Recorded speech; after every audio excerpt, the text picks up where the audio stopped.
শিক্ষার্থীরা, আগামী বছর থেকে তোমাদের নবম দশম শ্রেণীর গ্রুপ সাবজেক্টের ক্লাসগুলো কোর্সটিকা ফর 9-10 এই চ্যানেলে প্রকাশ করা হবে। তাই নতুন ক্লাসগুলো যেন মিস না হয়ে যায়, এজন্য তোমরা এখনই কোর্সটিকা ফর 9-10 এই চ্যানেলটি সাবস্ক্রাইব করে রাখো। আসসালামু আলাইকুম অষ্টম শ্রেণীর প্রিয় শিক্ষার্থীরা, ইতোমধ্যেই আমি তোমাদের বার্ষিক পরীক্ষার কয়েকটি প্রশ্নপত্রের সমাধান নিয়ে আলোচনা করেছি। তো তারই ধারাবাহিকতায় আজকে আমি আলোচনা করব তোমাদের অষ্টম শ্রেণীর ডিজিটাল প্রযুক্তি এই বিষয়ের বার্ষিক পরীক্ষার প্রশ্নপত্র সেটির সমাধান নিয়ে। তো চলো দেখে নিচ্ছি যে কিভাবে আমরা এটি সমাধান করতে পারি।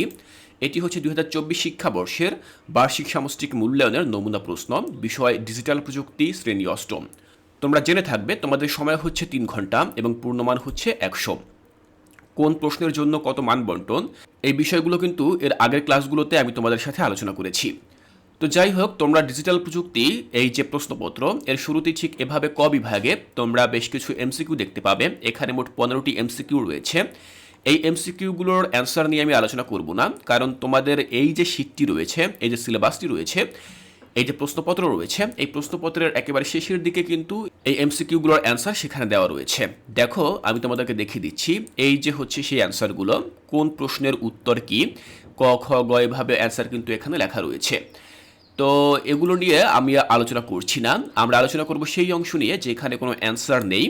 দেখো, এরপর রয়েছে এক কথায় উত্তর, যেখানে 16 থেকে 25 পর্যন্ত মোট 10টি প্রশ্ন করা হয়েছে। এই প্রশ্নগুলোর উত্তর কিন্তু তোমরা সবশেষে পেয়ে যাবে। এই যে দেখো, এক কথায় উত্তর দাও 16 থেকে 25, এই যে প্রশ্নগুলো, এই প্রশ্নগুলোর উত্তরও কিন্তু এখানে রয়েছে। তো তোমরা এখান থেকেই মূলত সেই প্রশ্নগুলোর উত্তর পড়ে নিতে পারো। আমরা সরাসরি চলে যাব খ বিভাগে, যেখানে প্রশ্ন থাকবে 10টা সংক্ষিপ্ত প্রশ্ন। এই প্রশ্নগুলোর উত্তর কিন্তু সেখানে দেওয়া নেই, আমরা চেষ্টা করব এই প্রশ্নগুলোর উত্তর লেখার জন্য। খ বিভাগ সংক্ষিপ্ত প্রশ্ন, এখানে মোট 10টি প্রশ্ন রয়েছে। প্রতিটি প্রশ্নে তোমাকে 2 করে দেওয়া হবে এবং সর্বমোট 10টি প্রশ্নে তুমি 20 মার্ক পাবে। এখানে মোট 10টি প্রশ্ন রয়েছে এবং 10টি প্রশ্নের মধ্য থেকে তোমাকে 10টি প্রশ্নের উত্তরই লিখতে হবে। তুমি কিন্তু কোনোটি এখান থেকে বাদ দিতে পারবে না। তো এক একটি প্রশ্ন কতটুকু পরিমাণে উত্তর লিখলে তুমি 2 মার্ক পেতে পারো, সেটি আমি এখন তোমাদেরকে দেখিয়ে দেব। তো চলো দেখে নিচ্ছি যে কিভাবে আমরা এই প্রশ্নগুলোর উত্তর দিতে পারি। শিক্ষার্থীরা, আমাদের বিষয় হচ্ছে ডিজিটাল প্রযুক্তি, বার্ষিক পরীক্ষা 2024 নমুনা প্রশ্ন উত্তর, এগুলোর সমাধান আমরা আলোচনা করব। আমাদের যেই প্রশ্নের ধরন সেটি হচ্ছে সংক্ষিপ্ত প্রশ্ন। এখানে 10টি প্রশ্ন থাকবে, প্রতিটি প্রশ্নে আমরা 2 পাবো, সর্বমোট পাবো 20 মার্ক। প্রথম প্রশ্ন হচ্ছে সিমপ্লেক্স মোড কাকে বলে। তো আমরা উত্তরে লিখতে পারি, সিমপ্লেক্স মোড এমন যোগাযোগ ব্যবস্থা যেখানে তথ্য একদিকে প্রবাহিত হয়, যেমন রেডিও সম্প্রচার। এখানে প্রেরক থেকে গ্রাহকের কাছে তথ্য যায়, কিন্তু বিপরীত দিক থেকে কোনো তথ্য ফেরত আসে না। তো এটি হচ্ছে মূলত আমাদের প্রথম প্রশ্নের উত্তর। দ্বিতীয় প্রশ্ন, মডেম কি কাজ করে। তো আমরা উত্তর লিখতে পারি, মডেল ডিজিটাল সিগন্যালকে অ্যানালগে এবং অ্যানালগ সিগন্যালকে ডিজিটালে রূপান্তর করে, যা ইন্টারনেট বা অন্যান্য নেটওয়ার্কের মাধ্যমে তথ্য আদান প্রদানে সাহায্য করে। এরপর দেখো, 3 নম্বরে জানতে চাওয়া হয়েছে নেটওয়ার্ক প্রোটোকল কি। তো আমরা লিখতে পারি, নেটওয়ার্ক প্রোটোকল হলো নিয়ম ও নির্দেশনার সেট যা কম্পিউটার বা ডিভাইসের মধ্যে তথ্য আদান প্রদানের পদ্ধতি নির্ধারণ করে, যেমন HTTP, TCP অথবা IP। তো আমরা এখানে এই যে 3টি প্রশ্ন তোমরা দেখতে পেলে, যে 3টি প্রশ্নের উত্তর আমরা ঠিক কিভাবে লিখলাম। তোমাদেরকে খেয়াল রাখতে হবে যে এগুলো হচ্ছে এক একটি সংক্ষিপ্ত প্রশ্ন, প্রতিটির মান হচ্ছে 2 করে। সুতরাং আমরা কিন্তু খুব বড় আকারে, খুব দীর্ঘ আকারে এই প্রশ্নগুলোর উত্তর লিখব না। আমরা যতটা সম্ভব ছোট আকারে প্রশ্নগুলোর উত্তর লেখার চেষ্টা করব, যাতে করে আমরা প্রতিটি প্রশ্নের বিপরীতে 2 মার্ক পেতে পারি। চলো পরবর্তী প্রশ্নগুলো দেখে নিচ্ছি। দেখো, 4-এ বলা হয়েছে ফায়ারওয়াল কি। তো আমরা লিখতে পারি যে ফায়ারওয়াল হলো একটি সিকিউরিটি সিস্টেম যা নেটওয়ার্কে অননুমোদিত প্রবেশ প্রতিরোধ করে এবং ডেটা আদান প্রদানের উপর নিয়ন্ত্রণ রাখে, এভাবে ডিভাইসকে সুরক্ষিত রাখে। এটি হচ্ছে ফায়ারওয়াল। 5-এ বলা হয়েছে মুঠোফোনের নিরাপদ ব্যবহারের 2টি উপায় লিখো। তো আমরা লিখতে পারি যে মুঠোফোনের নিরাপদ ব্যবহারের উপায়গুলো হলো শক্তিশালী পাসওয়ার্ড ব্যবহার করা এবং অপরিচিত লিঙ্ক বা অ্যাপ ডাউনলোড করা থেকে বিরত থাকা। তো এই 2টি উপায়ের মধ্য দিয়ে আমরা কিন্তু আমাদের মুঠোফোন বা মোবাইল ফোন নিরাপদ রাখতে পারি। দেখো, 6-এ বলা হয়েছে কোনো ওয়েবসাইটে যোগাযোগের নাম্বার কোথায় পাওয়া যায়। তো আমরা লিখতে পারি যে সাধারণত ওয়েবসাইটের কন্ট্যাক্ট আস বা যোগাযোগ পৃষ্ঠায় যোগাযোগের নম্বর এবং অন্যান্য তথ্য দেওয়া থাকে।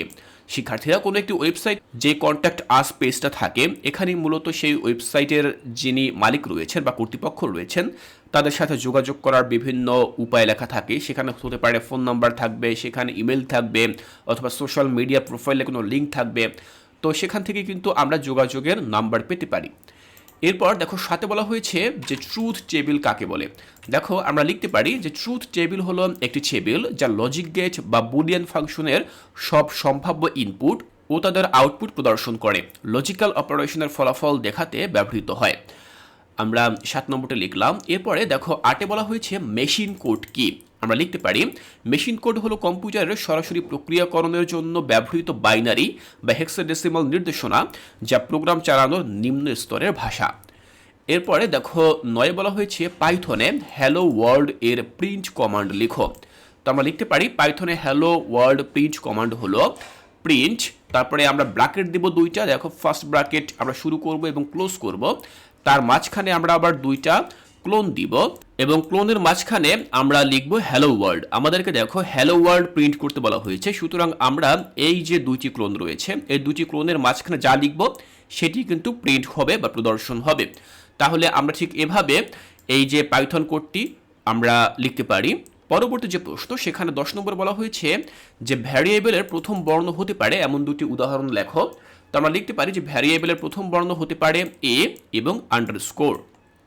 তাহলে শিক্ষার্থীরা তোমরা দেখে নিলে তোমাদের ডিজিটাল প্রযুক্তি এখানে যে 10টি প্রশ্ন ছিল এই 10টি প্রশ্নের উত্তর আমি কিভাবে লিখলাম। আমি আশা করছি এখান থেকে তোমাদের বুঝতে আর কোনো অসুবিধা নেই। এর পরবর্তী ক্লাসে আমরা চলে যাব আমাদের পরবর্তী যে প্রশ্নগুলো রয়েছে গ বিভাগ। সেখানে রচনামূলক প্রশ্ন রয়েছে, প্রেক্ষাপটবিহীন প্রশ্ন আছে, তারপরে প্রেক্ষাপট নির্ভর প্রশ্ন রয়েছে। এই প্রশ্নগুলোর সমাধান তোমরা কিভাবে করবে তা আমি এর পরবর্তী ক্লাসে তোমাদেরকে বুঝিয়ে দেব। তাই কোর্সটিকায় এর পরবর্তী ক্লাসগুলো দেখার আমন্ত্রণ জানিয়ে আজকের এই ক্লাসটি এখানেই শেষ করছি।